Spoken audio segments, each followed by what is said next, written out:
Hello everyone, welcome back to our YouTube channel ADR nursing classes. ADR nursing classes में आपका फिर से स्वागत है। आज अपना पार्ट 3 है स्केलेटल सिस्टम का। पार्ट 3 के अंदर अपन पढ़ेंगे जॉइंट और जॉइंट मूवमेंट एंड फ्रैक्चर। ठीक है ना? तो जल्दी से जुड़ जाइए एडीआर नर्सिंग क्लासेस के इस मैराथन क्लास के अंदर और इस ई सीरीज़ के अंदर, और अपने दोस्तों के साथ इस वीडियो को शेयर भी ज़रूर कर दीजिएगा ताकि इस सीरीज़ के साथ अपने दोस्त भी जोड़ सके। ठीक है ना? ज़रूर जल्दी शेयर कर दीजिएगा।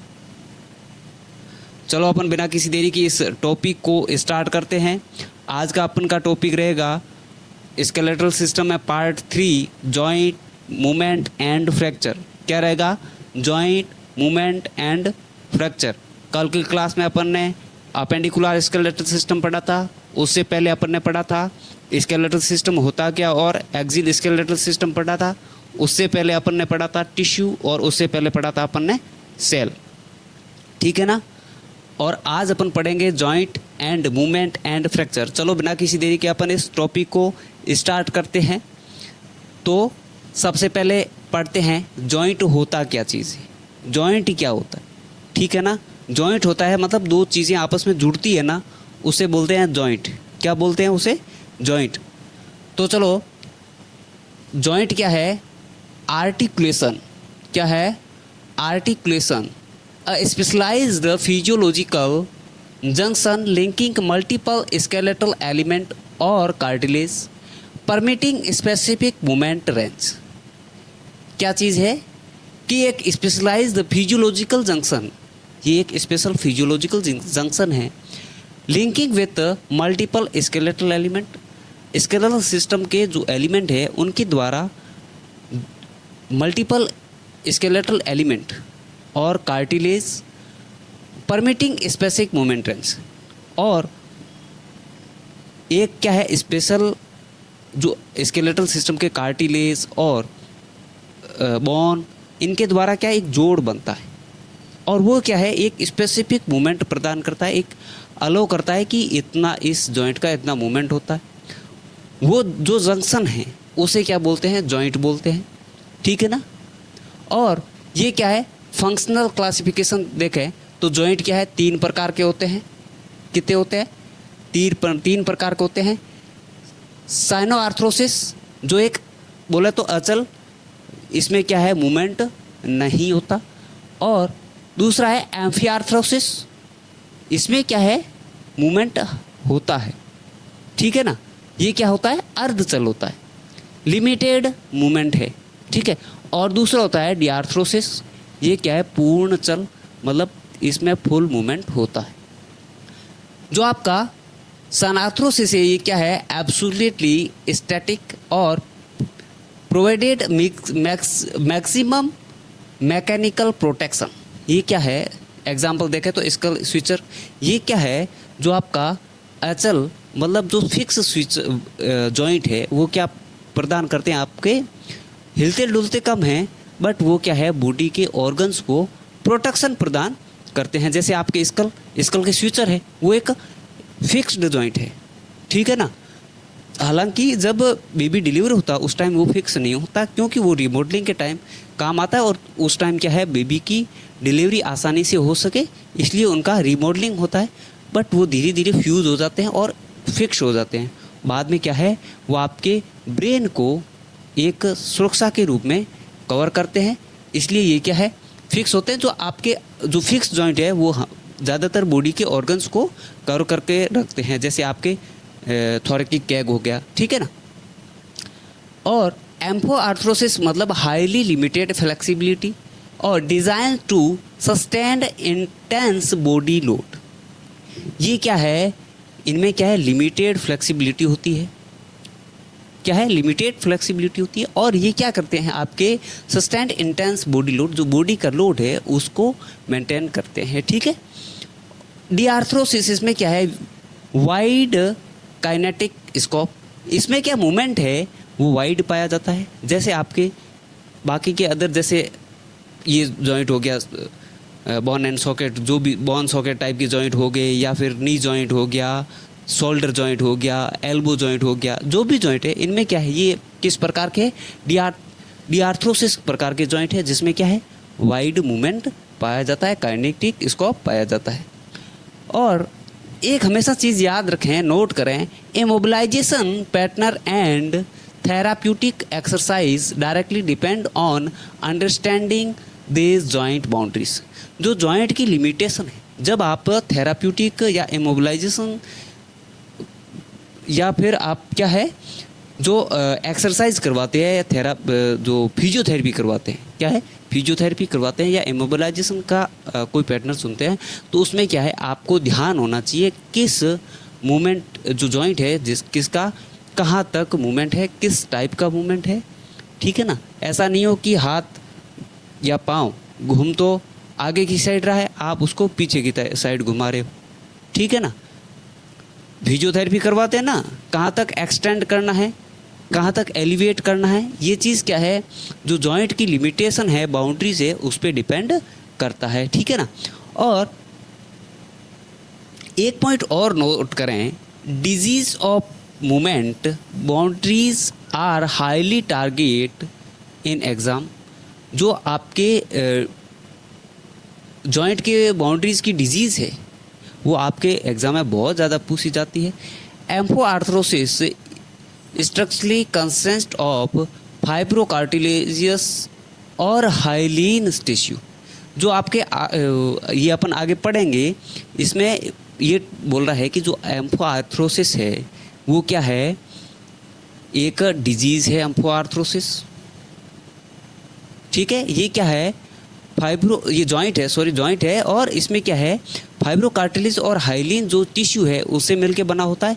बट पैथोलॉजिकल क्या होता है, हार्डिंग हो जाती है, रिड्यूस वेंटिलेशन इन रिब्स और पेल्विक कॉम्प्लियंस इन डिलीवरीज। ये क्या बोल रहा है, जो अर्ध अचल है, जो अर्धचल है, जो जिनमें मूवमेंट कम होता है, जो आपकी पेल्विक कैविटी इनमें क्या है हल्का सा मूवमेंट होता है, जैसे डिलीवरी के टाइम हो गया, या आपकी जो थोरैकिक कैग है उसमें क्या रिब्स है उसमें क्या हल्का मूवमेंट होता है, वो क्या है हल्के मूवमेंट के लिए जॉइंट जुड़े हुए होते हैं।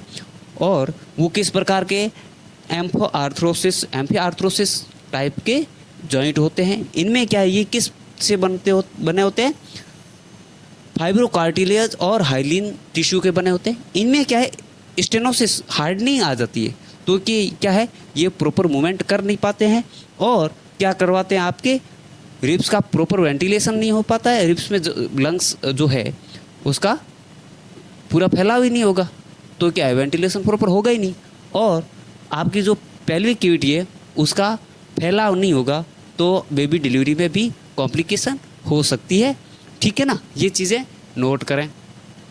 आगे देखें स्ट्रक्चर क्लासिफिकेशन ऑफ जॉइंट, ठीक है। जो जॉइंट का स्ट्रक्चरल है, जो उसके आधार पर अपन जॉइंट का क्लासिफिकेशन देखेंगे। तो ए है आपका फाइब्रस जॉइंट, बी है आपका कार्टिलेजियस जॉइंट, ठीक है, बी है आपका कार्टिलेजियस जॉइंट, सी है आपका साइनोवियल जॉइंट, ठीक है। जो आपका फाइब्रस जॉइंट है वो क्या है डेंस कोलेजिनियस फाइब्रस, और क्या है डायरेक्टली बोन के साथ अटैच रहते हैं, फाइब्रस के बने होते हैं और डायरेक्ट बोन के साथ अटैच रहते हैं। और सेनार्थरोसिस ये क्या है जॉइंट मूवेबिलिटी, सेनार्थरोसिस इमूवेबल होते हैं, ये जो जॉइंट है वो इमूवेबल होते हैं, ठीक है। इनमें मोबिलाइजेशन नहीं होता, जैसे आपके स्कल के स्विचर हो गए या आपके गैम्फोसिस मतलब दांतों की जड़ हो गई, ठीक है। ये क्या है इनमें मूवमेंट नहीं पाया जाता। देन है आपके कार्टिलेजस, ठीक है, जिसको उपास्थि-युक्त जोड़ बोलते हैं। ये क्या है हाइलीन कार्टिलेज और स्ट्रक्चरल फाइब्रोकार्टिलेजस से कार्टिलेज से बने होते हैं, फाइब्रोकार्टिलेज और हाइलीन कार्टिलेज से बने होते हैं। इनमें क्या है हल्का मूवमेंट पाया जाता है। ये किस प्रकार के हैं एम्फोआर्थरोसिस स्लाइटली मूवेबल, जो इसमें क्या है हल्का मूवमेंट पाया जाता है। जैसे आपके प्यूबिक सिम्फोसिस एंड इंटरकोस्ट जो इंटरवर्टिब्रल डिस्क है, जो आपके वर्टिब्रा की डिस्क है और प्यूबिक सिम्फेसिस से, इनमें क्या है हल्का मूवमेंट पाया जाता है, ठीक है। देन आता है साइनोवियल जॉइंट। ये क्या है, fluid filled articular cavity surrounded by capsule. ये क्या है, ये जॉइंट क्या है, एक कैप्सूल के द्वारा साइनोवियल फ्लूइड भरा होता है उस कैप्सूल के अंदर, और ये जॉइंट के बीच होता है। और ये क्या है, फुल्ली मूवेबल होता है। क्या होता है, डिआर्थरोसिस होता है, फ्रीली मूवेबल।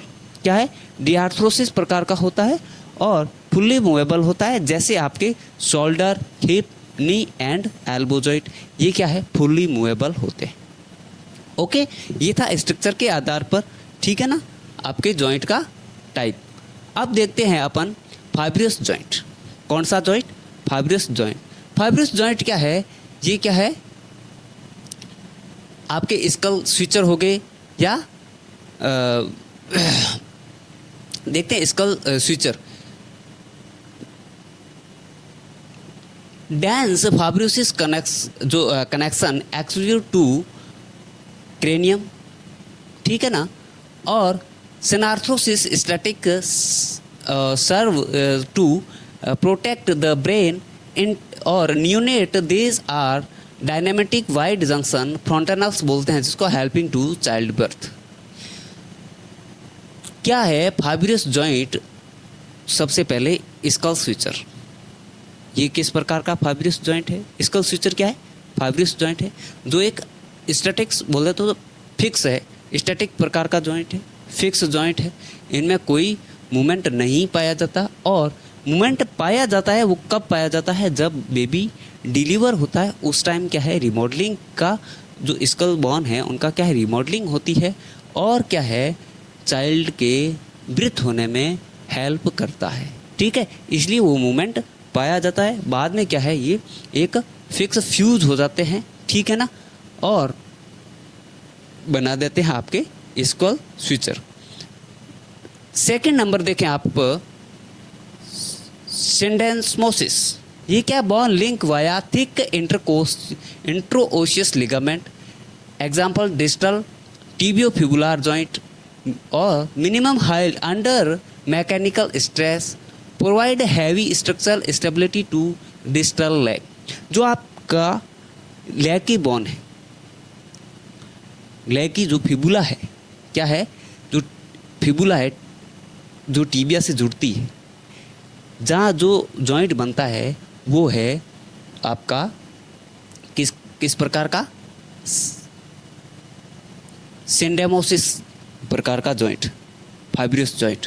ये क्या करता है, आपका बोन को सपोर्ट करता है, और ये क्या करता है, बॉडी को स्टेबिलिटी, आप जैसे वेट उठा रहे हो तो स्टेबिलिटी प्रदान करने के लिए ये जॉइंट हेल्पफुल होते हैं।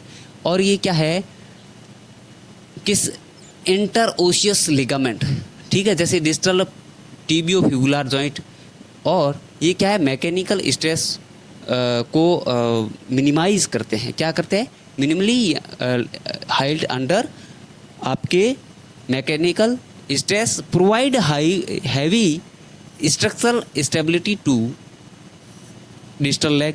जो आपके नीचे के लेग है उनको स्टेबिलिटी प्रदान करने का काम करते हैं। देन आता है गैम्फोसिस। ये क्या है, specialised peg in socket joint. ये क्या, सॉकेट प्रकार के जॉइंट हैं, और फास्टनेस टूथ रूट टू जो socket using strong periodontal, क्या है, पेरी ओडोनल लिगामेंट्स, और clinically associate to damage severe facial trauma. क्या चीज़ है कि जो गैम्फोसिस है वो एक प्रकार के, आपने जैसे गड्ढे के अंदर कोई कील डाली है, ठीक है ना, उस प्रकार का जॉइंट है। माना कि ये कोई गड्ढा है, उसके अंदर ये कील डाल दी और ये कील फिक्स हो गई, इस प्रकार का ये जॉइंट है गैम्फोसिस। जैसे आपका माना कि ये लाइन है आपके मैक्सिला की, और मैक्सिला के अंदर ये जैसे दांत आपके फिक्स हो गए, सॉरी मैंडिबल बोन, ठीक है, जो मैंडिबल बोन है उसके अंदर क्या है, आपके दांत है, वो टीथ है, फिक्स हो गई, ये जो दांत की रूट है वो फिक्स हो गई, तो इस प्रकार का जॉइंट है वो गैम्फोसिस है, ठीक है। और ये क्या करते हैं, आपके लिगामेंट, पेरीओडोनल लिगामेंट है, उससे स्ट्रांग रहते हैं। और जो जब भी फेशियल ट्रॉमा हो तो इनको क्लिनिकली चेक किया जाता है, कहीं टूट के एस्पिरेट या मुंह के अंदर नहीं चले जाए। पीडियाट्रिक नर्सिंग फोकस जरूर जान के abnormal premature fusion of sutures lead to craniosynostosis और microcephaly risk. Keep track paediatric head circumference. आपने देखा होगा पीडियाट्रिक को कंटिन्यूस फॉलोस में आपका हेड सर्कम्फ्रेंस है उसको आप कंटिन्यूस मॉनिटर करते हो। वो क्यों मॉनिटर करते हो? क्योंकि उसमें जो स्कल स्विचर है वो प्री फ्यूजन प्री मैच्योर पहले ही नहीं जुड़ जाए। यदि वो स्विचर है पहले ही जुड़ जाते हैं, ठीक है ना, तो आपका जो सिर है वो छोटा ही रह सकता है, जिसे बोलते हैं क्या बोलते हैं माइक्रोसेफेली। क्या बोलते हैं? माइक्रोसेफेली मतलब है आपका सिर छोटा रह जाना, जिसमें क्या है, क्या कंडीशन होती है, जैसे आप का बच्चा डिलीवर हुआ उस टाइम क्या है, जैसे जिस टाइम में जो बोन फ्यूज होनी चाहिए उस टाइम से पहले बोन फ्यूज हो जाती है और वो बाद में क्या है ग्रो नहीं करती, जिससे क्या है आपका जो बच्चे का सिर है वो छोटा रह जाता है। इसीलिए आप हमेशा ध्यान रखें पीडियाट्रिक फॉलो पेशेंट में जो हेड सर्कम्फ्रेंस है वो कंटिन्यूस नोट किया जाता है, क्योंकि डॉक्टर आइडेंटिफाई करता है कि जो स्कल स्विचर है वो प्री मैच्योर फ्यूज नहीं हो जाए। ठीक है, ये था आपका फाइब्रस जॉइंट। आगे नेक्स्ट देखते हैं अपन कार्टिलेजियस जॉइंट। कौन सा? कार्टिलेजियन जॉइंट, उपास्थि युक्त अंग। ठीक है, ये क्या है?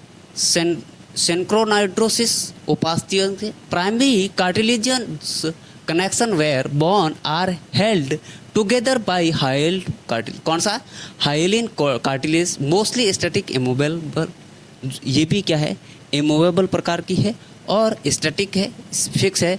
एग्जाम्पल के लिए आपकी epiphyseal growth plate in a long bone shaft and first intercostal joint. जो इंटरकोस्टल जॉइंट है इनमें ये जॉइंट होता है। सिम्फोसिस, ये क्या है? Resilient secondary cartilaginous joint united by pad of shock absorbing. ठीक है, ये पैड शॉक एब्जॉर्बिंग के रूप में काम करता है, जैसे आपके प्यूबिक सिम्फोसिस या इंटर वर्टिब्रल जॉइंट। वर्टिब्रा के बीच में जो जॉइंट होते हैं वो क्या है, किस प्रकार के जॉइंट है? सिम्फोसिस प्रकार के हैं। ये क्या है? शॉक एब्जॉर्बिंग का काम करते हैं। क्या करते हैं? शॉक एब्जॉर्बिंग का काम करते हैं। और आपका प्यूबिक सिम्फोसिस हो गया, वो भी एक शॉक एब्जॉर्बिंग प्रकार का जॉइंट है। क्या है? शॉक एब्जॉर्बिंग जॉइंट है। मैटरनिटी एग्जाम, जो मैटरनिटी एग्जामिनेशन करते हो उस टाइम आप हमेशा ध्यान रखें हैं कि जो आपका during later stage of pregnancy, note करिए, during later stage of pregnancy placenta relaxin hormone target fibrous within the fibrocartilage pubic symphysis softening it matrix. ये क्या चीज़ बोल रहा है कि जब प्रेगनेंसी की लेट स्टेज होती है उस टाइम क्या है, जो आपकी प्लेसेंटा है वो रिलैक्सिन हार्मोन रिलीज करती है। क्या हार्मोन रिलीज करती है? रिलैक्सिन हार्मोन रिलीज करती है। और वो रिलैक्सिन हार्मोन क्या है, जो आपका प्यूबिक सिम्फोसिस जो आपका फाइब्रस है जॉइंट है उसको क्या है, उसके मैट्रिक्स को सॉफ्ट करती है, जिससे क्या है आपकी जो ब्रीथ कैनाल है वो क्या है, उसका डायमेंशन है वो बढ़ जाता है और वो हेल्प करता है। ठीक है, वो क्या करता है, keep is the mid van discussing pelvic girdle, जो क्या है फैसिलिटेट लेबर, जो आपकी लेबर है उसको और इजी बनाता है। जो आपका प्लेसेंटा है वो क्या है, रिलैक्सिन हार्मोन रिलीज करता है। प्लेसेंटा क्या करता है, रिलैक्सिन हार्मोन रिलीज करता है और वो रिलैक्सिन हार्मोन क्या करता है, प्यूबिक सिम्फोसिस जो फाइब्रस है, ठीक है ना, उसके मैट्रिक्स को क्या है और रिलैक्स करता है, जिससे क्या है जो आपकी ब्रीथ कैनाल है वो आसानी से रिलैक्स हो जाती है और जो बेबी है वो आसानी से बाहर आ सकता है, जिसे अपन क्या बोलते हैं, फैसिलिटेड लेबर बोलते हैं। ठीक है, देन आता है साइनोवियल जॉइंट। क्या आता है? थर्ड नंबर अपना है साइनोवियल जॉइंट। ठीक है, साइनोवियल जॉइंट है क्या है? ये है स्मूथ हाइलिन स्ट्रक्चर है, मिनिमाइज बॉन फ्रिक्शन ड्यूरिंग मूवमेंट। इसमें क्या है? आर्टिकुलर कार्टिलेज पाया जाता है, आर्टिकुलर कैप्सूल पाया जाता है और साइनोवियल फ्लूइड पाया जाता है। ठीक है, ये तीनों मिलकर क्या बनाते हैं? साइनोवियल जॉइंट बनाते हैं। साइनोवियल जॉइंट क्या है? इसमें क्या है? Smooth hyaline structure, hyaline tissue है उसके द्वारा ये बनता है, और आर्टिकुलर कैप्सूल होता है आउटर लाइन के द्वारा, जो है एक फाइब्रियस लेयर होती है जो क्या है? लिगामेंट एक्सटेंशन और pulse inner synovial membrane that fibrous blood to secrete joint fluid. ये क्या चीज़ है कि जो आपका साइनोवियल जॉइंट है इसके पास में एक कैप्सूल पाया जाता है, उसके अंदर क्या है? साइनोवियल फ्लूइड भरा रहता है। ठीक है ना, ये जो साइनोवियल के अंदर जो आर्टिकुलर कैप्सूल है, ये कैप्सूल के कि एक मेम्ब्रेन, प्रीमेबल मेम्ब्रेन से बनी होती है, जो क्या करती है? ब्लड से साइनोवियल फ्लूइड को कलेक्ट करती है, बनाती है और इस कैप्सूल के अंदर भरती है, ताकि जो फ्रिक्शन है उसको कम किया जा सके और जॉइंट के मूवमेंट को और आसानी से मूवमेंट करवाया जा सके। जो साइनोवियल फ्लूइड है कनेक्ट, जो क्या है? कंसनट्रेट होता है, हाईली कंसनट्रेट और hyaluronic acid fluid that provide smooth tuberculation, क्या है? ल्यूब्रिकेशन, स्मूथ ल्यूब्रिकेशन प्रदान करता है और supplied nutrition to bloodless cartilage. जो जॉइंट के अंदर ब्लडलेस कार्टिलेज है उनको सप्लाई भी प्रदान करता है। कौन प्रदान करता है? साइनोवियल फ्लूइड जो है आपका ब्लडलेस कार्टिलेज है उनको सप्लाई प्रदान करने का भी काम करता है। इनसे मिलके क्या बना होता है? साइनोवियल जॉइंट बना होता है। हमेशा ध्यान रखें, क्लाउडनेस और highly WBC count in synovial fluid point two joint infection, auto immune arthritis. आप जब भी, यदि कोई ऐसा पेशेंट है जिसके साइनोवियल फ्लूइड है, जो साइनोवियल जॉइंट है उसके अंदर जो साइनोवियल फ्लूइड होता है, वो यदि गहरे क्लाउडीनेस, यदि क्लाउडीनेस जैसा फ्लूइड या भूरे रंग का फ्लूइड हो और उसमें क्या है? WBC अधिक हो, इन्फेक्शन अधिक हो, तो वो क्या है? आपका ऑटोइम्यून आर्थराइटिस, बोला तो रूमेटाइटिस गॉड जैसा इन्फेक्शन दर्शा सकता है। ठीक है, और जॉइंट इन्फेक्शन भी कर सकता है। ठीक है ना, ये होता है। जैसे ये बॉन हो गई, ठीक है, ये बॉन है, ठीक है, ये भी बॉन है, और ये एक केविटी पाई जाती है, जॉइंट कैप्सूल, ये केविटी पाई जाती है। ठीक है, और इसके अंदर क्या भरा रहता है? आपका साइनोवियल फ्लूइड। क्या भरा रहता है? साइनोवियल फ्लूइड भरा रहता है। ठीक है ना, क्या भरा रहता है? फ्लूइड। ठीक है, और ये क्या है? जॉइंट कैप्सूल है, साइनोवियल कैप्सूल है, और ये क्या करता है? इन दोनों बॉन्ड के फ्रिक्शन को कम करता है। क्या है? फ्रिक्शन को कम करता है। ठीक है ना, फ्रिक्शन को डिक्रीज करता है ताकि आपस में दोनों बॉन्ड घिसे नहीं। ठीक है ना, चलो नेक्स्ट देखते हैं अपन। ये हो गया अपने जॉइंट। अब देखते हैं स्ट्रक्चर ऑफ साइनोवियल जॉइंट। अब साइनोवियल जॉइंट है वो कितने प्रकार के, क्योंकि साइनोवियल जॉइंट है वो ही आपके फुल काइनेटिक प्रदान करता है। जो गति है, बॉन की मूवमेंट है, वो सबसे ज़्यादा आपके साइनोवियल जॉइंट है उनमें ही पाया जाता है। साइनोवियल जॉइंट फर्स्ट है आपका हिंज जॉइंट, जिसे अपन कब्जा जॉइंट बोलते हैं। ठीक है, क्या बोलते हैं? कब्जा जॉइंट। जो आपका जैसे दरवाज़ा होता है ना, उसके भी अपन देखते हैं कब्जे लगे होते हैं। क्या होते हैं? कब्जे। वो एक हिंज प्रकार के हैं। ठीक है, उनका मूवमेंट सिंगल साइड है। Concave surface meet to convex surface. जो आपकी कॉनकेव, इसमें क्या है? इस प्रकार का जॉइंट होता है। एक बॉन इस ऐसी होती है, ठीक है, और दूसरी बॉन इसमें ऐसी होती है। ठीक है, एक होता है वो कॉनकेव होता है, दूसरा होता है वो बॉन होती है वो कॉन्वेक्स होती है। ये क्या है? यूनिएक्सियल, एक अक्षीय है। यूनिएक्सल होता है, इनका एक ही अक्ष होता है। जैसे आपकी एल्बो, नी एंड इंटरफेलेंस जॉइंट हो गए। ठीक है, एल्बो हो गई, नी जॉइंट हो गया। ठीक है ना, ये एल्बो हो गई, इससे ज़्यादा तो पीछे नहीं जा सकती। जैसे दरवाज़ा है, माना कि आपने दरवाज़ा खोला, ये बंद किया, उसको खोलोगे तो एक लिमिट तक जाएगा, उससे ज़्यादा पीछे नहीं जाएगा। नी जॉइंट हो गया, आप उसको पाँव को फोल्ड करोगे, आगे की तरफ फोल्ड थोड़ी ना कर सकते, पीछे की तरफ फोल्ड होगा। तो ये हाथ है आपके सेंटर लाइन की तरफ भी फोल्ड हो सकता है, और यहाँ गया, इससे ज़्यादा हाथ यहाँ से पीछे चला जाएगा, बट यहाँ से नहीं जाएगा, ये जाएगा तो यहाँ आपका फ्रैक्चर होगा, उसके बाद ही जाएगा, ठीक है ना। तो ये है, ये जॉइंट है वो किस प्रकार के है, हैंग प्रकार के। देन है पिवोट जॉइंट, इनमें क्या है, rounded bone end enclose in the bony या लिगामेंट रिंग। जो लिगामेंट रिंग है उसके अंदर ये बोन राउंड बोन शेप होती है, और वो उसके अंदर फिक्स है। ये यूनी एक्सल रोटेशन होता है, ये होती यूनी एक्सल है बट ये रोटेशन करती है, ठीक है ना। जैसे आपके एटर्नो एक्सल जॉइंट, जैसे नेक का जॉइंट हो गया, या रेडियो अल्नर जॉइंट हो गया। रेडियो अल्नर जॉइंट हो गया, ये आपका गर्दन का जॉइंट हो गया, ये ठीक है।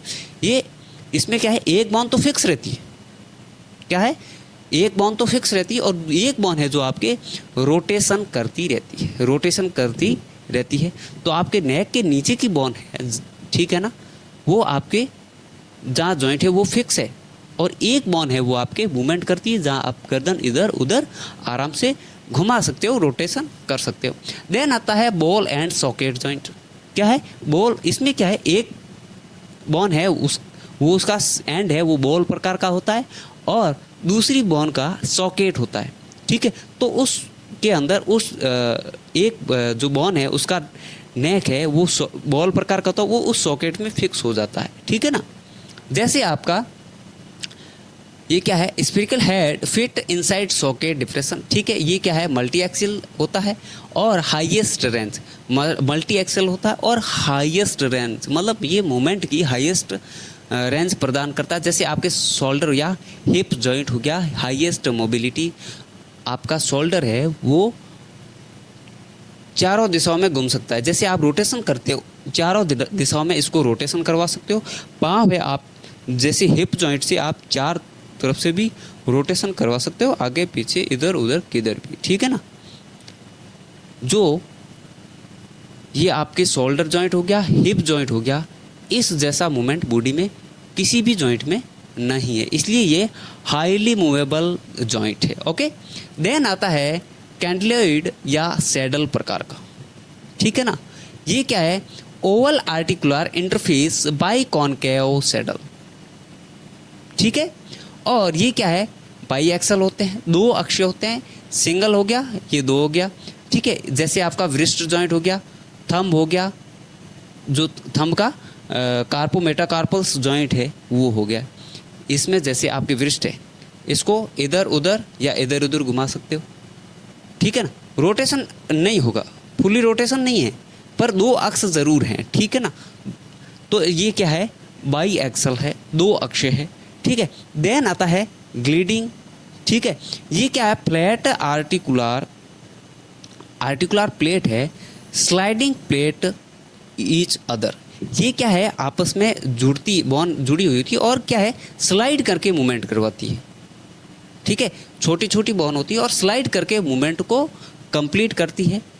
नॉन एक्सियल, ठीक है, इनका कोई जो एक्स होता है वो नहीं होता, उसका कोई जो अक्षय है वो नहीं होता, ये स्लीपिंग ओनली। ये क्या करती है, इधर उधर स्लीप होके ही मूवमेंट को पूरा करती है। जैसे आपके इंटरकार्पल हो गई, व्रिस्ट की हो गई, या इंटरटार्सल हो गई, एंकल की जोन हो गई।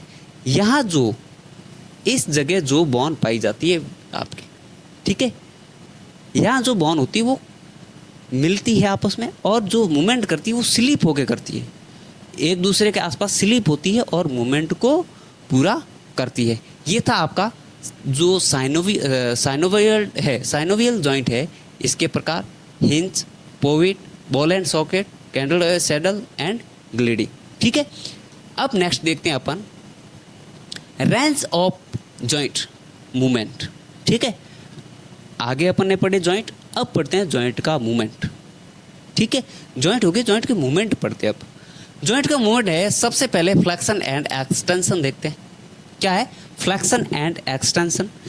फ्लेक्शन क्या है, bending joint to reduce bone angle, जैसे आपका नी बैंड हो गया।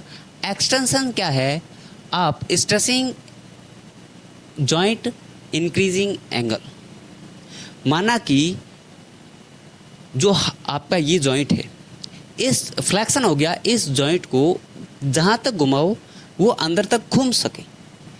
एंगल का कम होना, उस एंगल को जितना कम कर सको, ये हो गया यहाँ तक, ये हो गया हाथ को इस साइड ले जाना, ये हो गया फ्लेक्शन। और एक्सटेंशन, इस एंगल को जितना बढ़ा सको यहाँ तक बढ़ा सकते हो। बाद में आपको यहाँ ध्यान रखना है जॉइंट की बाउंड्रीज कि जो एल्बो जॉइंट है वो यहाँ तक ही जा सकता है 180 डिग्री, ठीक है, 90 degree and then come 180 degree, ठीक है। तो आप इस जो एक्सटेंशन है, माना कि एल्बो जो हाथ है इसको आप धीरे धीरे सेंट्रल लाइन से दूर लेके जा रहे हो, ठीक है, एक्सटेंड करवा रहे हो, और आपका जो बीच का कोण है वो एंगल है वो बढ़ गया, ठीक है, तो वो है आपका फ्लेक्शन। सिंपल भाषा में देखें तो किसी भी जॉइंट के बीच के कोण को कम करना आपका फ्लेक्शन और कोण को बढ़ाना एक्सटेंशन। देन आता है इन्वर्जन एंड एवर्जन। इन्वर्जन क्या है? टर्निंग फुट सोल इनवर्ट, माना कि पाँव का सोल है उसको अंदर तक इन्वर्ट करना आपका इन्वर्जन है, उस सोल को बाहर खींचना आपका क्या है? इवर्जन है, ठीक है ना। क्रिटिकल मार्कर्स इन एंकल स्प्रेन, ये क्या है? अपन एंकल स्प्रेन में करते हैं इन्वर्ट, पाँव के सोल को इन्वर्ट और आउटवर्ट करना। देन आता है अबडक्शन एंड अडक्शन। क्या है? Abduction and adduction. अबडक्शन क्या है? Moving limb laterally away from board midline. आपके हाथ को, माना कि ये हाथ है, मिड लाइन है, उससे अवे ले जाना क्या कहलाता है? अबडक्शन। और अडक्शन क्या है? उसको पास लाना, ठीक है। अबडक्शन क्या है? Pulling limb back toward centre. और अबडक्शन क्या है? Literally away from the mid line. Body की जो मिड लाइन है उससे आपके लिम्ब को दूर लेके जाना, वो होगा अबडक्शन। और अडक्शन है उसके पास लेके आना। Elevation and depression. एलिवेशन क्या है? Lifting body part superiorly, example बोले तो स्ट्रंगिंग शोल्डर, ठीक है। और डिप्रेशन क्या है? Lowering elevate part of back down. Elevation मतलब जब आपने देखा हो, आप कभी किसी को मना करते हैं ना, नहीं ऐसे करते, ये कंधे को जब ऐसे करते हो, ये हो गया आपका एलिवेशन। क्या है? ये कंधे ऐसे करना, आप ऐसे करते हैं ना, ये हो गया एलिवेशन।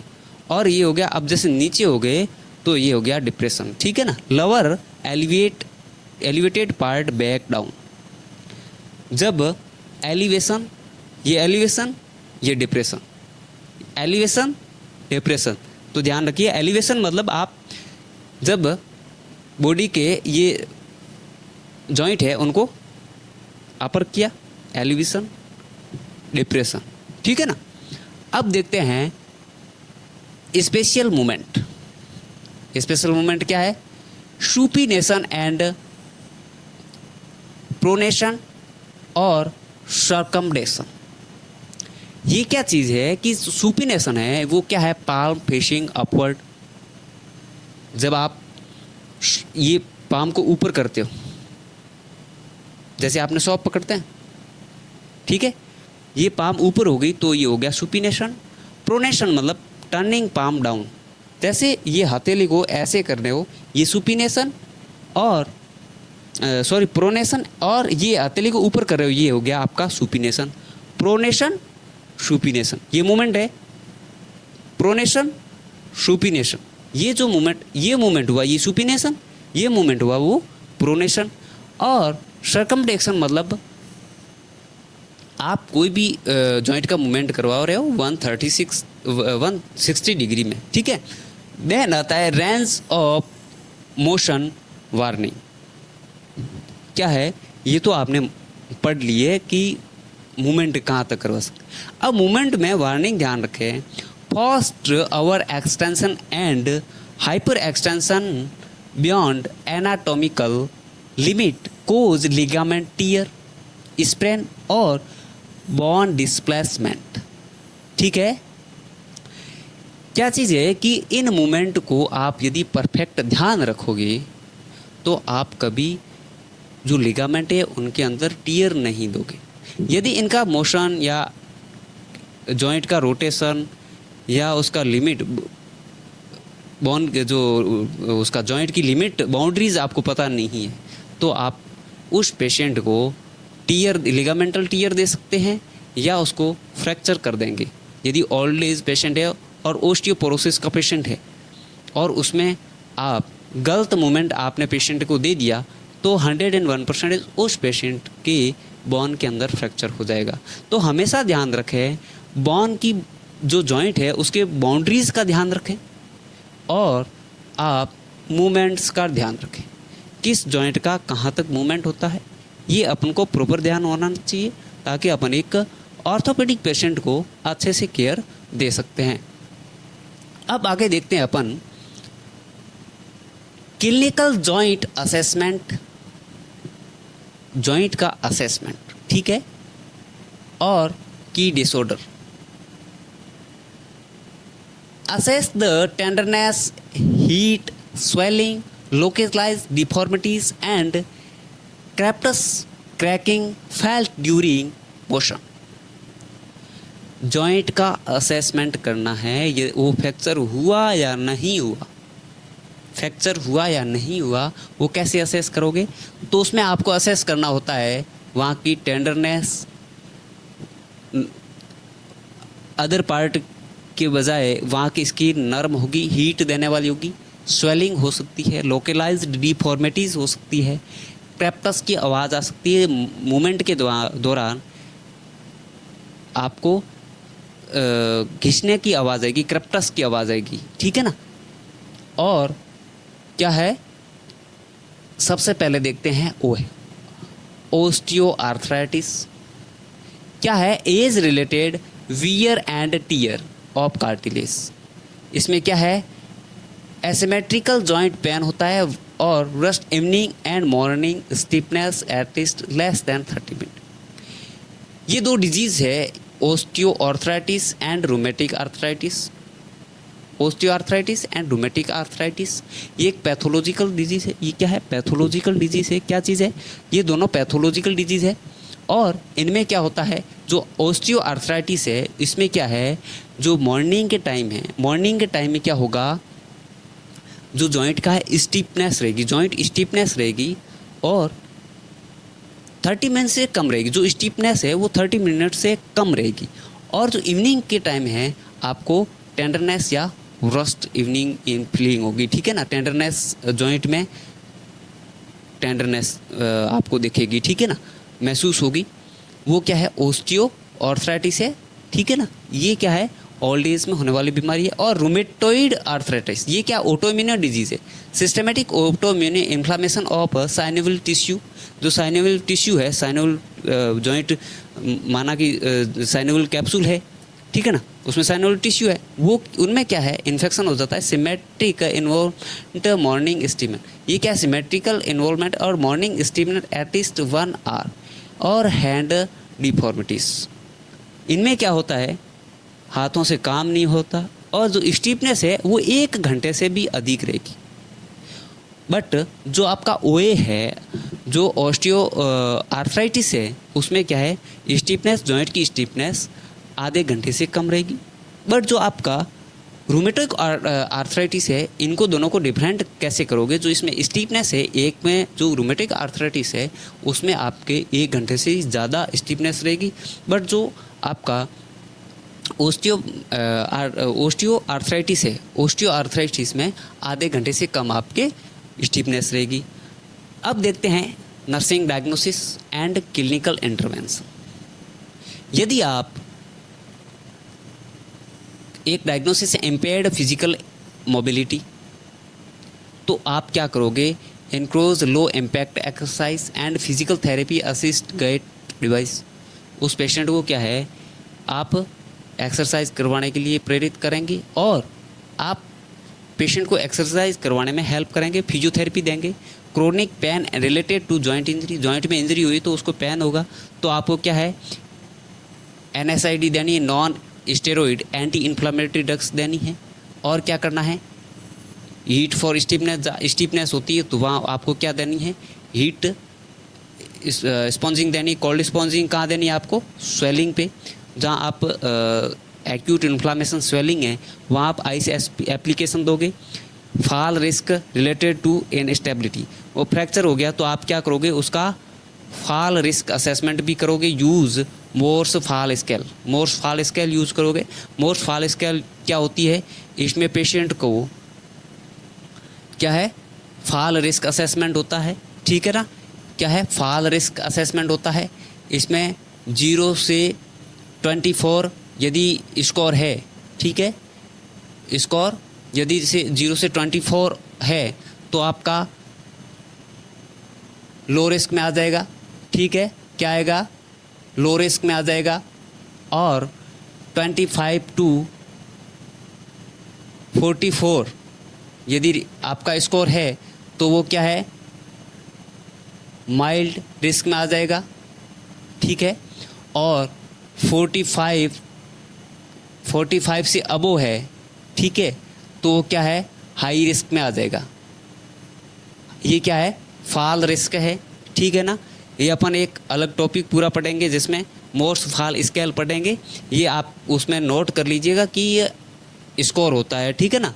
0 से 24 लो फॉल रिस्क होती है, 25 से 44 होता है तो उसका स्कोर, तो आप माइल्ड फॉल रिस्क है। और 44 से अधिक है तो उसमें आपके हाई रिस्क होती है। इनमें क्या है, हिस्ट्री ली जाती है कि पेशेंट को क्या मेडिसिन चल रही है, पीछे कुछ टाइम में पेशेंट बेड से कितनी बार नीचे गिरा है, ये हिस्ट्री ली जाती है। इन हिस्ट्री के द्वारा क्या है, ये स्कोर निकाला जाता है जिसको अपन क्या है, मोर्स फॉल स्केल बोलते हैं, ठीक है।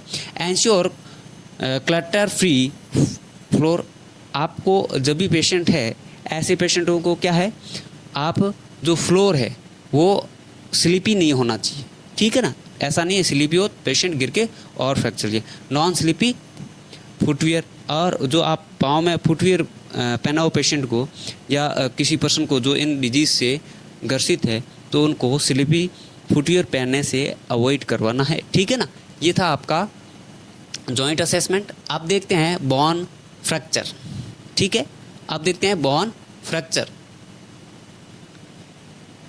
फ्रैक्चर क्या है, a complete or partially break in bone continue disturbing the surrounding vascular supply and soft tissue structure.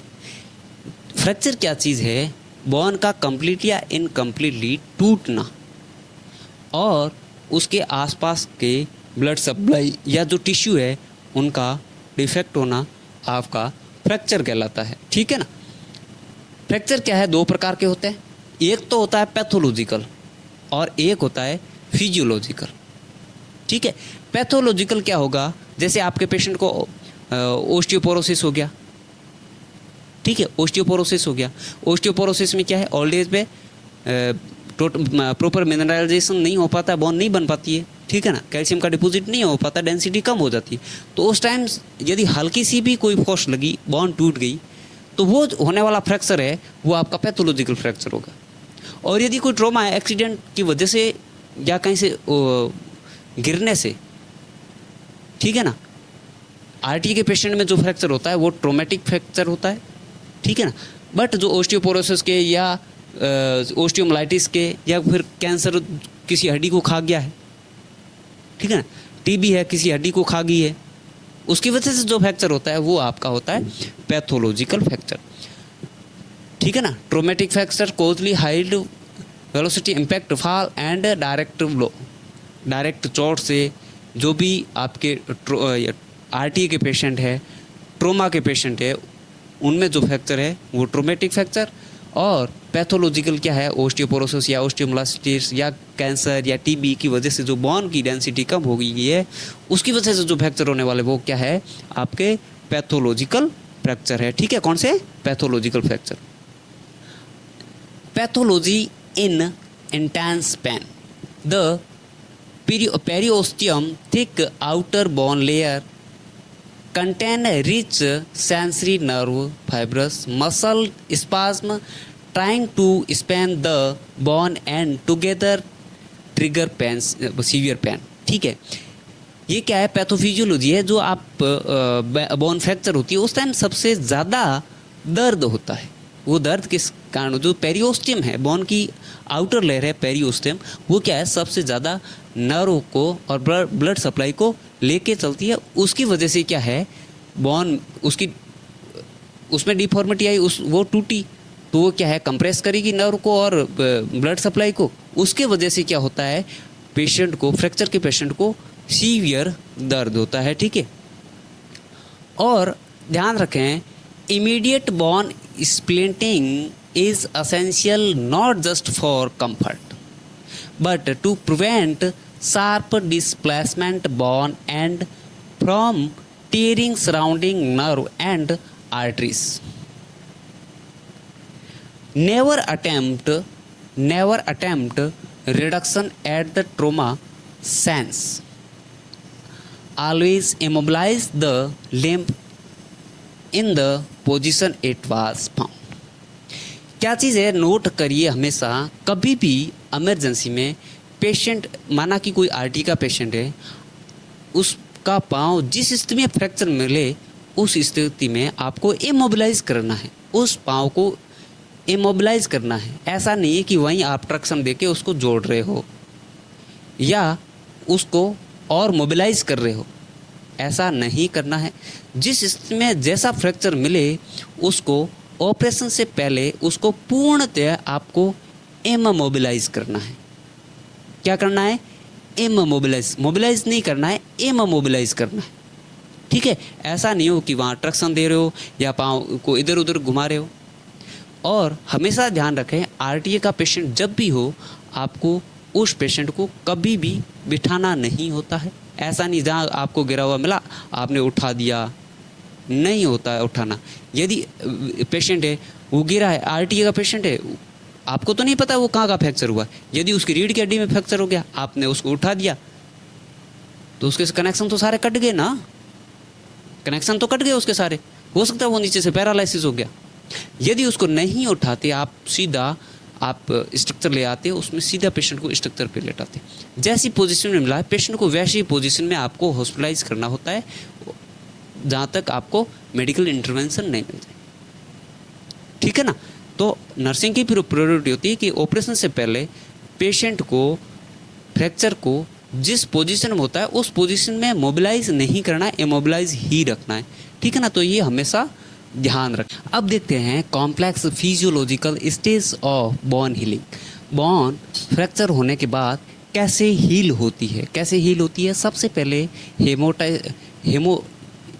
जो हेमोटोमा है वो स्टेज होती है। हेमोटोमा स्टेज होती है कौन सी, हेमोटोमा स्टेज होती है वो 1 to 72 आवर्स तक होती है। जहाँ आपका फ्रैक्चर हुआ है वहाँ क्या है, जो ब्लड इकट्ठा हुआ है और जो कैपिलरीज है वो अलग हुई है, तो वो क्या है बनती है, और जो ब्लड कलेक्ट हुआ है वो रिजॉर्व होता है। ये कितनी टाइम तक होती है, 72 आवर्स तक, 0 से 72 आवर्स तक ये स्टेज होती है, हेमाटोमा स्टेज। देन आती है फाइब्रोकार्टिलेजियस स्टेज, डे 3 to 2 वीक तक। इसमें क्या है, रिकैपिलरीज ग्रोथ होती है, कैपिलरीज की ग्रोथ होती है। ठीक है, और कैपिलरीज की सेकंड स्टेज में ग्रोथ होती है। इसमें क्या होता है, हेमाटोमा जो ब्लड है, ब्लड का क्लोट है वो क्लियर होता है, और जो इन्फ्लामेटरी सेल है वो क्लियर होती है। ठीक है ना। देन क्या होता है, फाइब्रोकार्टिलेजियस डे 3 to 2 वीक के लिए होता है। इसमें क्या है, कैपिलरीज जो टूटी है वो रीग्रो होती है, और फाइब्रोब्लास्ट ब्लड सॉफ्ट, जो फाइब्रोब्लास्ट सेल है वो क्या है, बोन के सॉफ्ट को बनाना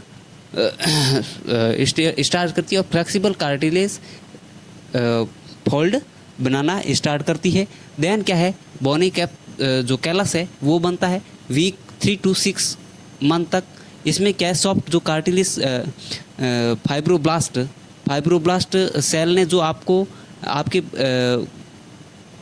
स्पंज सॉफ्ट कार्टिलेज है वो बनाया, वो क्या है हार्ड में बनता है, और हार्ड स्पॉन्जी बोन बनती है किसके थ्रू, मिनरलाइजेशन के द्वारा। यहाँ होता है कैल्शियम का और फॉस्फोरस का डिपोजिशन होता है। देन क्या है, रिमॉडलिंग, ये आपका मंथ टू ईयर चलता रहता है, रीमॉडलिंग होती रहती है, जिसमें क्या है ओस्टियोब्लास्ट है, ओस्टियोक्लास्ट सेल है, वो क्या है आपके कैल्शियम का और फॉस्फोरस का आदान प्रदान करती रहती है और बोन को तोड़ के वापस बनाने का काम करती रहती है। ठीक है ना, ये है आपका बोन जो रीमॉडलिंग है, बोन का बनना, फ्रैक्चर के वापस जुड़ती है।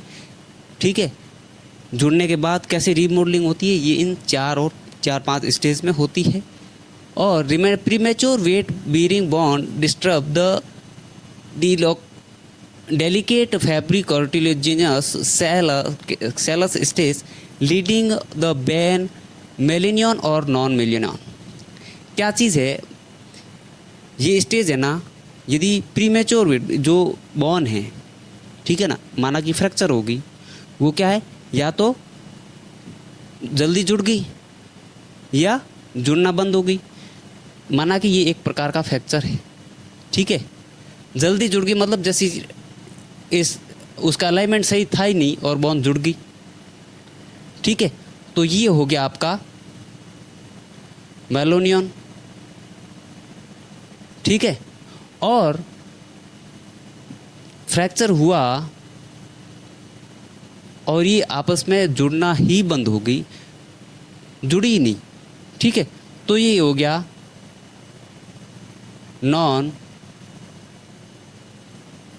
नॉनियन। ठीक है, इसमें क्या है बोन जुड़ती ही नहीं। तो ये था आपका जो बोन का फिजियोलॉजिकल पाथवे, जुड़ने का, रिमॉडलिंग का। ठीक है ना, अब देखते हैं नेक्स्ट देखते हैं फ्रैक्चर। क्या है फ्रैक्चर, बोन जुड़ी कैसे वो देखा आपने, और फ्रैक्चर क्या चीज़ है वो देखी। अब देखते हैं फ्रैक्चर के टाइप, कितने प्रकार के फ्रैक्चर होते हैं। Close and simple, open and compound. Close fracture का मतलब होता है कि आपका फ्रैक्चर हुआ, उसमें बोन है वो ही टूटी है, बाकी स्किन इंटैक्ट है, स्किन और जो भी वेसल्स, ब्लड, आर्टरीज जो भी है वो इंटैक्ट है, नर्व है, सब इंटैक्ट है, ओनली बोन ही टूटी है, वो होगा आपका क्लोज फ्रैक्चर। और देन है ओपन फ्रैक्चर। ओपन फ्रैक्चर वो फ्रैक्चर होता है जिसमें स्किन भी साथ में रप्चर हो जाती है, वेसल्स भी रप्चर हो जाती है। ठीक है ना, बोन टूट के हो सकता है स्किन से बाहर भी आ जाए। ठीक है, वो है आपका ओपन फ्रैक्चर। ठीक है ना, एक्सट्रीम रिस्क हमेशा ध्यान रखें, severe risk of developing osteomyelitis, bone infection और sepsis, immediate action cover with steroid dressing and prepare of emergency surgery. किस में करोगे आप, ओपन फ्रैक्चर हुआ, उसमें क्या है आपका जो बोन का इन्फेक्शन है, ओस्टियोमाइलिटिस है, वो होने का रिस्क बहुत ज़्यादा रहता है, क्योंकि क्लोज में तो बोन बाहर दिखी नहीं और बाहर का इन्फेक्शन अंदर जा नहीं सकता, क्योंकि स्किन एक प्रोटेक्टिव लेयर के रूप में काम करती है। बट जो ओपन वाला है उसमें क्या है आपका ओस्टियोमाइलिटिस होने का चांस बहुत ज़्यादा रहता है और सेप्सिस होने का बहुत ज़्यादा चांस रहता है। इसलिए हमेशा ऐसे पेशेंट को तुरंत स्टेराइल ड्रेसिंग के लिए या ऑपरेशन के लिए आपको रेडी करना चाहिए। देखें क्लिनिकल मैट्रिक्स, देखें क्लोज ओपन कैसे डिटरमाइन करते हैं। स्किन इंटेग्रिटी आपके इसमें क्लोज में इंटैक्ट रहेगी और ओपन में क्या है लैक्रेटेड स्किन रहेगी। इन्फेक्शन रिस्क जो क्लोज है उसमें लो रहेगा और ओपन में एक्सट्रीमली हाई रहेगा। और क्लिनिकल स्टेज है इसमें क्या है क्लोज में अर्जेंट और स्प्लेंट होगा, बट जो ओपन है उसमें सर्जिकल इमरजेंसी होगी। क्या है, सर्जिकल इमरजेंसी होगी। और की कॉम्प्लिकेशन दिया है एडिमा, स्पाम हो सकता है। और इसमें क्या है ओस्टियोमाइलिटिस या सेप्सिस हो सकता है। क्या है, यदि क्लोज वाला है उसका प्रॉपर सही ट्रीटमेंट नहीं हुआ तो वहाँ एडिमा हो सकती है, स्पाज्म हो सकता है। बट जो ओपन है उसमें क्या है आपको उस पेशेंट के ओस्टियोमाइलिटिस भी हो सकता है, सेप्सिस भी हो सकता है। क्या हो सकता है, ओस्टियोमाइलिटिस भी हो सकता है और सेप्सिस भी हो सकता है। ठीक है ना, ये था ओपन और क्लोज। अब देखते हैं अपन फ्रैक्चर, बोन फ्रैक्चर पैटर्न। ठीक है, किस प्रकार बोन फ्रैक्चर होती है। ट्रांसवर्स फ्रैक्चर, क्या है ट्रांसवर्स फ्रैक्चर, इसमें क्या है बोन ट्रांसफर फ्रैक्चर होती है। और कम्युनिकेटेड फ्रैक्चर, इसमें क्या है, कम्युनिकेटेड फ्रैक्चर होती है, मतलब इसमें क्या है, बोन शार्टर इनटू 3 और मोर सेगमेंट। ठीक है, इसमें क्या होता है, बोन एक से ज़्यादा टुकड़ों में टूट जाती है, 3 टुकड़ों से भी ज़्यादा टुकड़े हो जाते हैं। और ऑब्लिक्यू, इसमें क्या है, बोन ऑब्लिक टूटती है।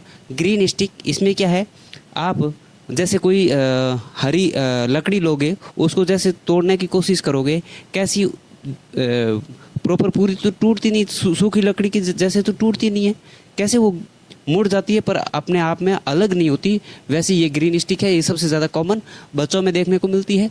और स्पाइरल शेप, इसमें क्या है, फ्रैक्चर क्या है, स्पाइरल शेप में होता है। और इम्पैक्टेड, इसमें क्या है, broken bone and are driven forcefully into each other. इसमें क्या होता है, बोन का फ्रैक्चर इस प्रकार होता है कि एक दूसरे के अंदर स्विचेटेड हो जाती है, क्या हो जाती है, एक दूसरे के अंदर स्विचेटेड हो जाती है। ठीक है ना, ये पैटर्न के आधार पर आपका फ्रैक्चर है।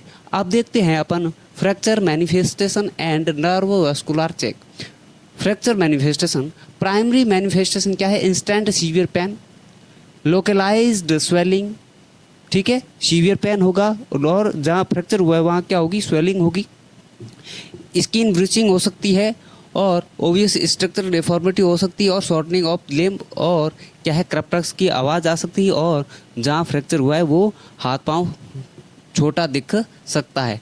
और न्यूरोवास्कुलर बेसलाइन आप 5P क्या चेक करोगे, 5P चेक करोगे, S S after splinting and casting monitor क्या है, सर्कुलेटरी कंप्रोमिस और नर्व कंप्रेशन। फ्रैक्चर में आप नर्व को चेक करोगे, ठीक है ना, ताकि नर्व सिस्टम का कोई डिफॉर्मिटी नहीं हो। ठीक है ना, इसमें क्या चेक करोगे आप, 5P चेक करोगे, क्या है, 5P चेक करोगे। ठीक है ना, इसमें क्या है, सबसे पहले आप देखोगे पेन एंड पैरेस्थेसिया। ठीक है, इसमें क्या है, आप पेन, लोकलाइज पेन को देखोगे and pain and needle patient को चुपा के देखोगे कि वहाँ उसको नमनेस या आपका नर्व डिफॉर्मिटी तो नहीं हुई है। पल्स चेक करोगे और पेलोर देखोगे और पैरालाइसिस देखोगे। ठीक है, ये 5P चेक करोगे आप एवरी 1 to 2 आवर के अंदर। क्या है, एवरी 1 to 2 आवर के अंदर आप ये पेशेंट, जो फ्रैक्चर का पेशेंट है, उसको चेक करोगे। ऐसा नहीं हो कि पेशेंट का कोई न्यूरोलॉजिकल डिफेक्ट आपने जैसे कि प्लास्टर कर दिया, हो सकता है उस पेशेंट को कंपार्टमेंट सिंड्रोम हो गया, तो ये चीज़ें आप चेक करोगे। ठीक है ना, आगे देखते हैं अपन fracture reduction, traction and fixation. जब फ्रैक्चर हो जाता है तो उसमें अपन बोन को क्या है, वापस जोड़ने के लिए 3 टेक्निक यूज लेते हैं, रिडक्शन और ट्रक्शन और फिक्सेशन। रिडक्शन क्या होता है, देखते हैं। फ्रैक्चर रिडक्शन, रिडक्शन में क्या है, 2 प्रकार का होता है, क्लोज और ओपन। ठीक है, क्लोज और रिडक्शन होता है 2 प्रकार का होता है, एक होता है क्लोज और एक होता है ओपन। क्लोज होता है, उसमें क्या है, आप स्किन के ऊपर कोई दबाव रख के उसको खींचते हैं, ठीक है, प्रेशर देते हैं और वो उस बोन का अलाइनमेंट करते हैं। और ओपन रिडक्शन में क्या है, अपन किसी बाहरी पार्टिकल, जैसे क्या हो गया, अपन क्या है, स्क्रू या पिन या रोड के द्वारा क्या है, उस सर्जिकल प्रोसीजर के द्वारा उस बोन को अलाइनमेंट करते हैं। ठीक है, उस बोन के अंदर रोड डाल दी, खींच के रोड डाल दी, वो क्या है, ओपन। उस जैसे जहाँ फ्रैक्चर हुआ है उसमें स्किन को ओपन करके दिए जाने वाले रिडक्शन को, किए जाने वाले रिडक्शन को क्या है, ओपन रिडक्शन कहते हैं। और क्लोज रिडक्शन, जैसे ऊपर स्किन के ऊपर ट्रक्शन दे के खींच के रिडक्शन बोन को अलाइनमेंट करना, ठीक है, उसमें क्या होता है आपका क्लोज रिडक्शन। अब देते हैं ट्रक्शन। ट्रक्शन क्या है, यूजिंग पुलिंग फोर्स अलाइंग bone and relieve severe muscle spasm. ठीक है, इसमें क्या है, स्किन ट्रक्शन होता है और स्केलेटन ट्रक्शन होता है। ट्रक्शन क्या है, इसमें क्या है, यूजिंग पुलिंग फोर्स दे के बोन का अलाई करना। इसमें क्या है, स्किन ट्रक्शन होता है और ये नॉन इन्वेजिव होता है। और इसमें क्या है, स्केलेटन ट्रक्शन, इसमें क्या है, आपका स्क्रू के द्वारा बोन से, ठीक है, ट्रक्शन दिया जाता है। जैसे माना कि ये बोन है, टूटी हुई फ्रैक्चर है, तो इसमें आपको स्किन ऊपर से ऐसे खींच के रखा जाता है वेट से। इसमें क्या है, कितना वेट रखा जाता है, 5 to 10 LBS रखा जाता है। ऐसे ट्रक्शन स्किन के ऊपर बांध के लटका दिया जाता है ट्रक्शन, ठीक है। तो ये तो हो गया क्लोज क्या स्किन ट्रक्शन। और कई बार देखा होगा आपने कि पेशेंट का जहाँ फ्रैक्चर है उसको खींच के रखा जाता है, पाँव के ऊपर वजन लटका दिया जाता है, बट उसमें क्या है, जो आपकी बोन है उसके अंदर स्क्रू डाल के उसको खींच के रखा जाता है, ठीक है ना। तो वो हो गया आपका स्केलेटल ट्रक्शन, ठीक है।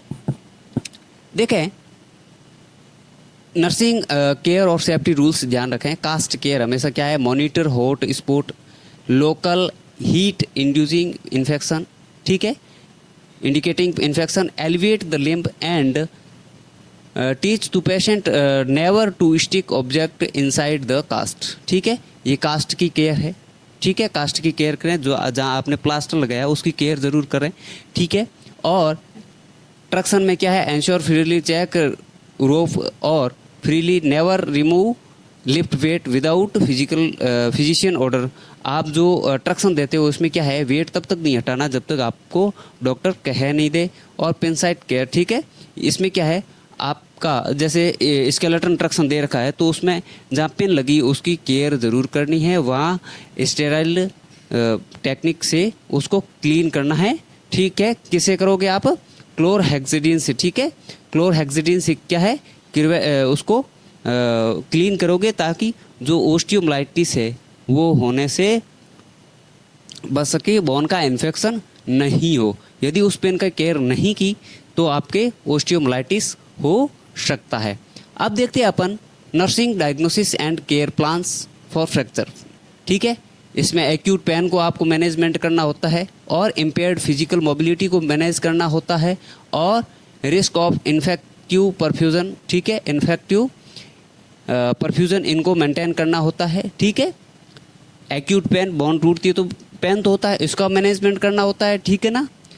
और इम्पेयर्ड फिजिकल मोबिलिटी, इनका आपको इंटरवेंशन देखें और क्या है, परफ्यूजन का इंटरवेंशन देखें। ये है आपके नर्सिंग डायग्नोसिस, ठीक है। Acute pain related to bone displacement, tissue swelling and intact muscle spasm, ये आपका डायग्नोसिस हो गया। और दूसरा डायग्नोसिस क्या, impaired physical mobility related to loss of bone integrity and pain describe bed rest, ठीक है।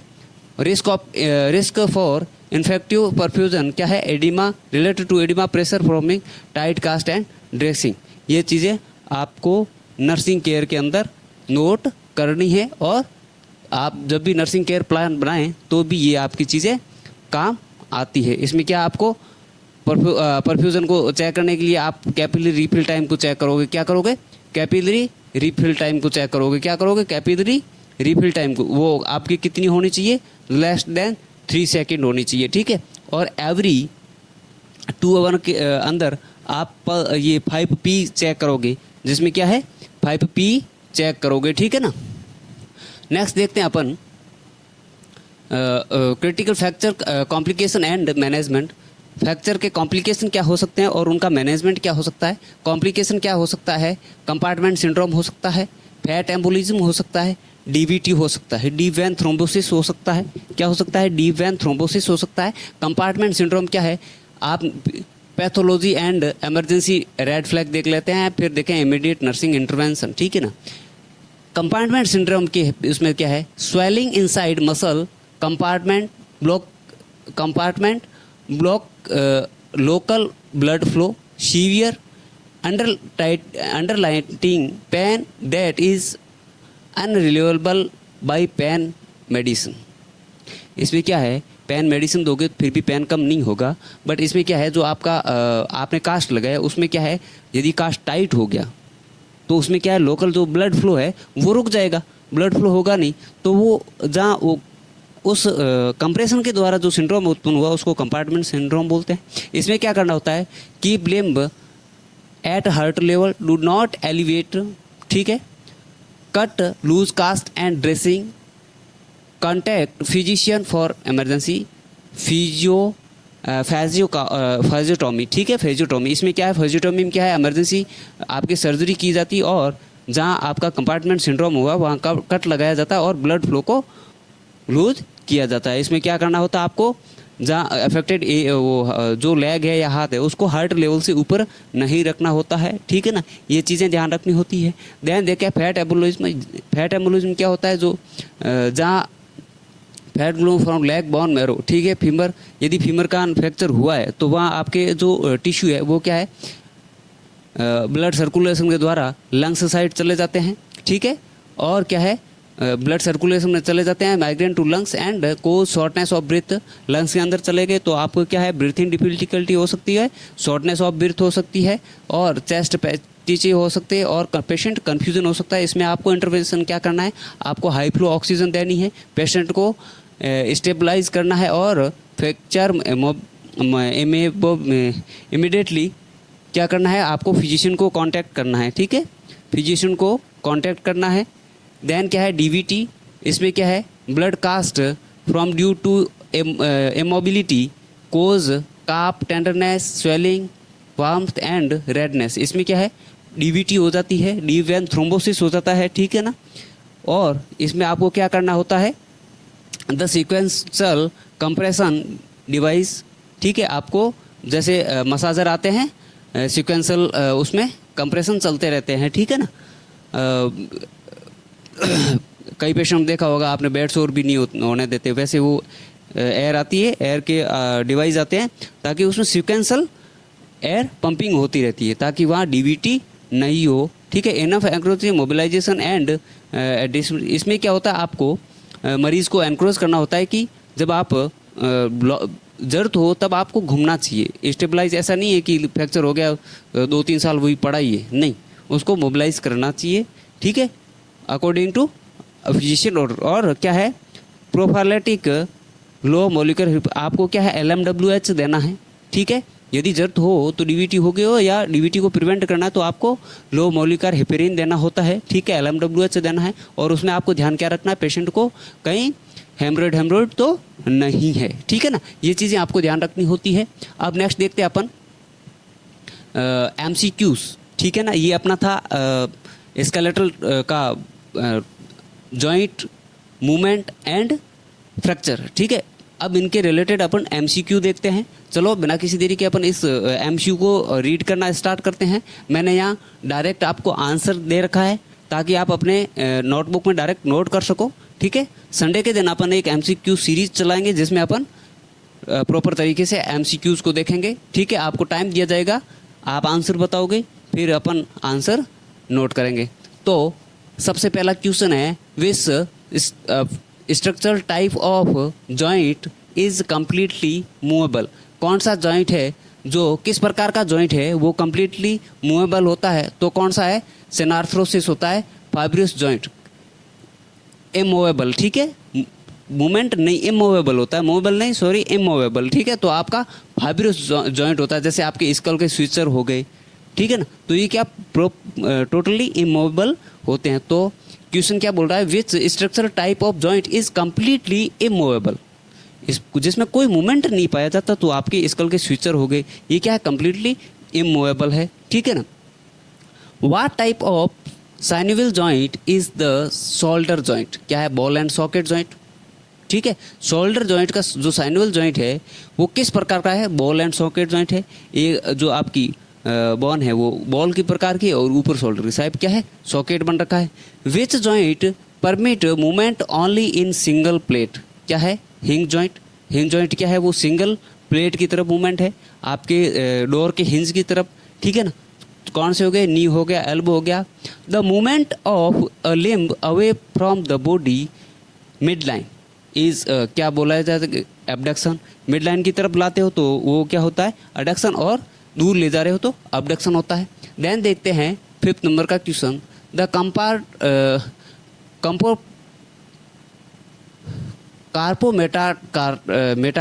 कार्पोमेटाकार्पल्स जॉइंट होता है जो आपका थंब, विच टाइप, कौन से टाइप का होता है, सैडल जॉइंट होता है। कौन सा, जो आपका कार्पोमेटाकार्पल जॉइंट है वो किस प्रकार का होता है, तो आपके किस प्रकार का होता है, सैडल जॉइंट, सैडल टाइप का होता है, ठीक है ना।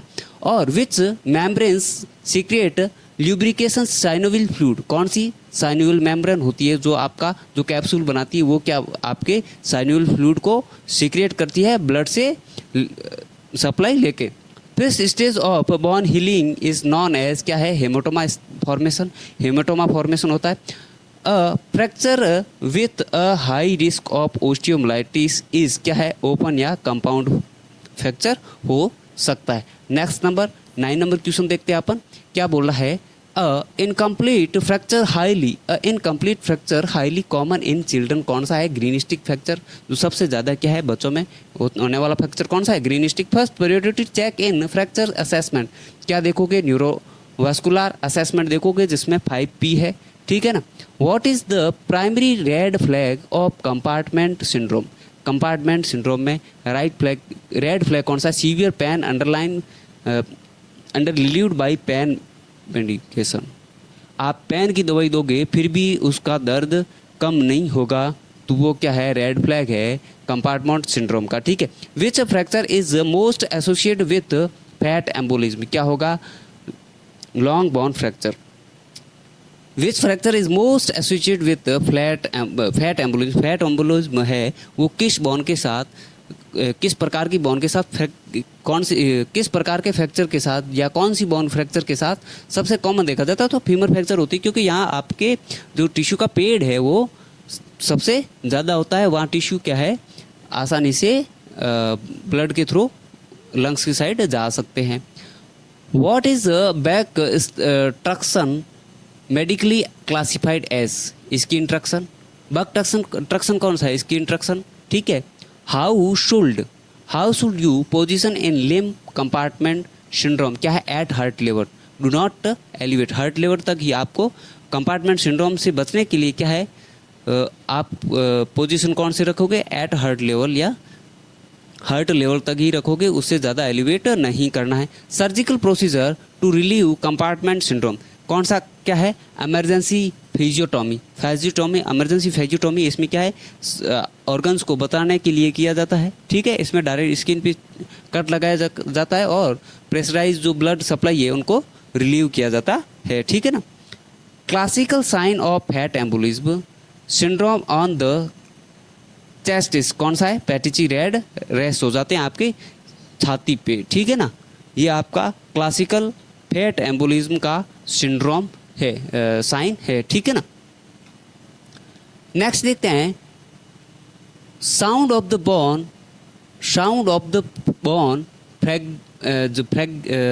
Fragment rubbing together in a fracture, क्या है, क्रेपिटस।